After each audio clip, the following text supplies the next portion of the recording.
Como que integrante Savana Commercialized structuring design cosmetic design along the path disruption in Canada vaccine Banda Denan Honestly satisfied work around the country register in body structure production drive the system company business plan together with the harder to design driving business Namaste, Radhika Chandra Shankar Saptavinda.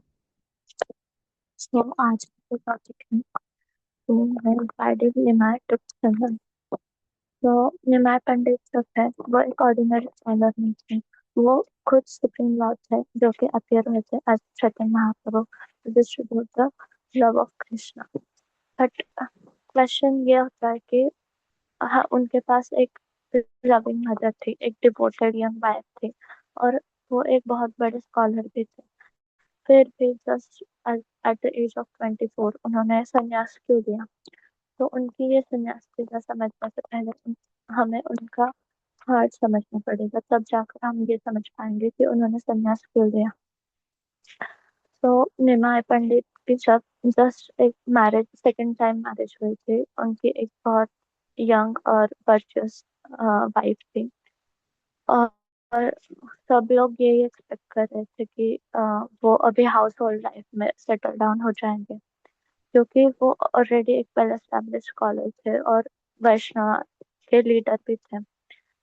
But उस time पे क्या हो रहा था कि श्रीवास आंगन में रात भर कीर्तन चलते थे, तो वहाँ के जो ब्राह्मण थे उनके लिए ये एक बहुत हॉट टॉपिक था कि रात भर कीर्तन करते हैं ये लोग। तो हर कोई अपने अपने हिसाब से वो स्पेकुलेट करते थे कि ये रात भर क्या करते हैं, बहुत कितना शोर करते हैं। और बहुत बार तो उनको रोकने की भी कोशिश की। एक बार तो उन्होंने जो काजी थे वहाँ के मुस्लिम गवर्नर, तो उनको भी कंप्लेंट की कि ये सब कुछ कीर्तन जो करते हैं वो अपारंपरिक है, तो उनको रोको। तो काजी उनको रोकने की भी कोशिश करते हैं पर वो अनसक्सेसफुल हो जाते हैं। उल्टा चैतन्य महाप्रभु ही उनको कन्वर्ट कर देते, उनका हार्ट ट्रांसफॉर्म कर देते हैं। वैसे एक बार ऐसे ही क्या होता है, चैतन्य महाप्रभु रास्ते से जा रहे होते हैं, उनको एक ब्राह्मण मिलते हैं। तो वो चैतन्य महाप्रभु को देखकर बोलते हैं कि मैं तुम्हें श्राप देता हूँ कि तुम्हें कभी सांसारिक सुख नहीं मिलेगा। तुम कभी घर नहीं बसा पाओगे। तो चैतन्य महाप्रभु खुश होकर ये बोलते हैं कि ये श्राप थोड़ी ना है, ये तो आशीर्वाद है। ऐसे एक बार निमाय पंडित ईश्वरपुरी से मिलकर आते हैं और वो पूरे प्रेम भाव में होते हैं। वो प्रेम भाव में वो गोपी गोपी बोल रहे थे और उसी टाइम उनके एक स्टूडेंट जो कि उनके सिमिलर एज के थे वो उधर आते हैं। और जब वो सुनते हैं कि निमाय पंडित गोपी गोपी बोल रहे हैं तो वो उनको टोकते हैं और बोलते हैं कि तुम गोपी गोपी क्यों बोल रहे हो, तुम्हें कृष्णा का नाम लेना चाहिए। सारे शास्त्र में कृष्णा के नाम का वर्णन दिया गया है, कृष्णा के नाम की महिमा बताई गई है, तुम कृष्णा का नाम लो। तो निमाय पंडित इतने प्रेम भाव में थे। तो वो जो गोपी का मूड होता है कि कभी कभी गोपियाँ गुस्से में होती तो वो कृष्णा को ऐसे गाली भी देती है। तो चैतन्य महाप्रभु बोलते हैं कि कौन कृष्णा, वो तो बड़ा धूर्त है कि उसने बा, बाली को धूर्त चालाकी से मार डाला और बलि महाराज को भी मार डाला छल कपट से। तो वो बहुत लंपट और धूर्त है। तो ये सुनकर वो ब्राह्मण शौक हो जाते हैं और बोलते हैं कि छी छी छी, तुम कृष्णा को कैसे गाली दे सकते हो। तो चैतन्य महाप्रभु को गुस्सा आता है और वो लाठी लेकर उनको मारने के लिए उनके पीछे भागते हैं। तो वो जो ब्राह्मण था वो उसकी जान बचाते बचाते दूसरे दूसरे उसके पास जाता है और सब लोग उसको पूछते हैं कि क्या हुआ क्या हुआ। तो वो बोलता है कि अरे मैं वो निमाय पंडित से मिलने गया था, तो वो अजीब बातें कर रहा था, गोपी गोपी बोल रहा था और मैंने उसको समझाने की कोशिश की तो कृष्णा को ऐसे ऐसी गालियां दी कि मैं बोल भी नहीं सकता और फिर बाद में मुझे ही मारने लगा।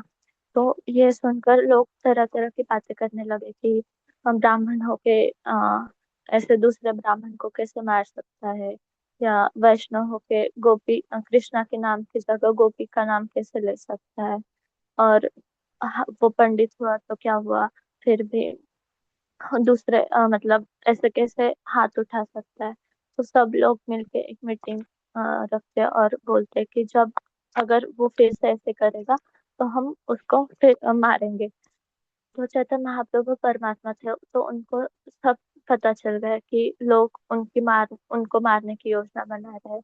तो उनको ये सब पता चलने के बाद बहुत दुख होता है कि आ, उनके तरफ लोग बहुत ज्यादा अपराध कर रहे थे। तो ऐसे ही जब चैतन्य महाप्रभु भक्तों के बीच में बैठे थे, तब वो अचानक से हंसकर बोलते हैं कि मैं पीली पीली खांडी लेकर आया था कफ दूर करने के लिए। तो वो जो होता है वो आयुर्वेदिक औषधि होती है कफ दूर करने की, पर औषधि देने के बाद कफ और बढ़ गया।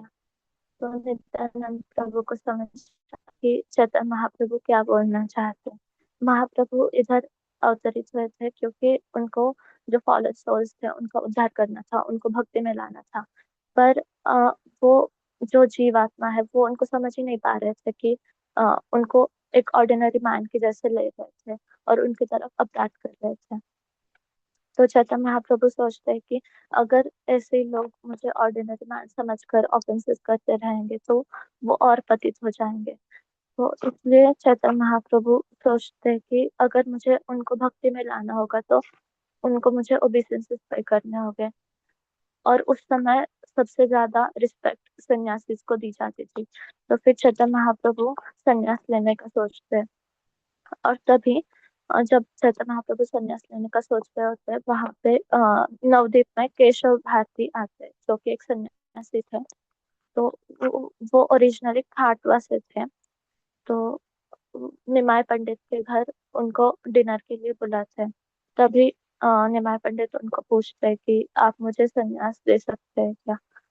हाँ, पर हालांकि भगवान इंडिपेंडेंट है और रिस्पेक्ट से उनको ये सब कुछ करने की जरूरत है, फिर भी शास्त्र को फॉलो करने के लिए और एक एग्जाम्पल सेट करने के लिए भगवान संन्यास लेने के लिए पूछते हैं केशव भारती से, जो कि वैष्णव संप्रदाय में नहीं आते थे। तो बाद में उनको मनाकर निमाय पंडित अ, संन्यास लेने के लिए खाटवा जाते हैं अपने 3 असिस्टेंट के साथ, जो कि थे नित्यानंद प्रभु, चंद्रशेखर आचार्य और मुकुंद दत्ता।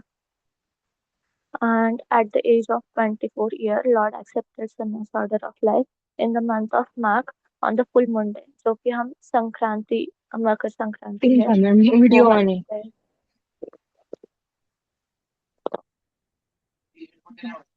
तो मकर संक्रांति के दिन भगवान ने संन्यास एक्सेप्ट किया था। और उस दिन के बाद उनका नाम हो गया श्री कृष्ण चैतन्य। तो उनका नाम श्री कृष्ण चैतन्य क्यों हुआ?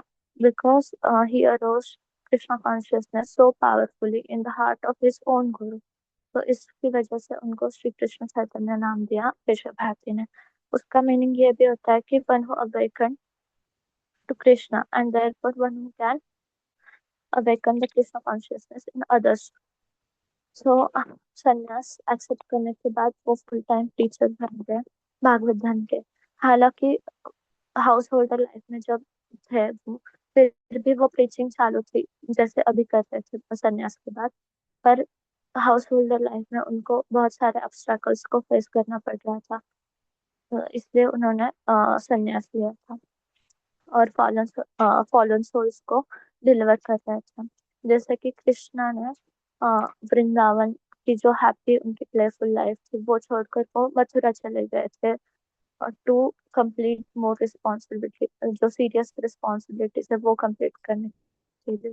वैसे ही चैतन्य महाप्रभु अपनी जो हैप्पी फैमिली लाइफ थी वो छोड़कर संन्यास एक्सेप्ट किया for the sake of fallen souls. तो हमारी यही ड्यूटी ड्यूटी बनती थी, बिकॉज चैतन्य महाप्रभु ने हमारे संन्यास लिया, इसलिए अभी हम हरे कृष्ण महामंत्र का जप कर पा रहे हैं। तो हमें भी अच्छे संकीर्तन मोमेंट में पार्ट लेना चाहिए और जप करना चाहिए। Thank you so much. Hare Krishna.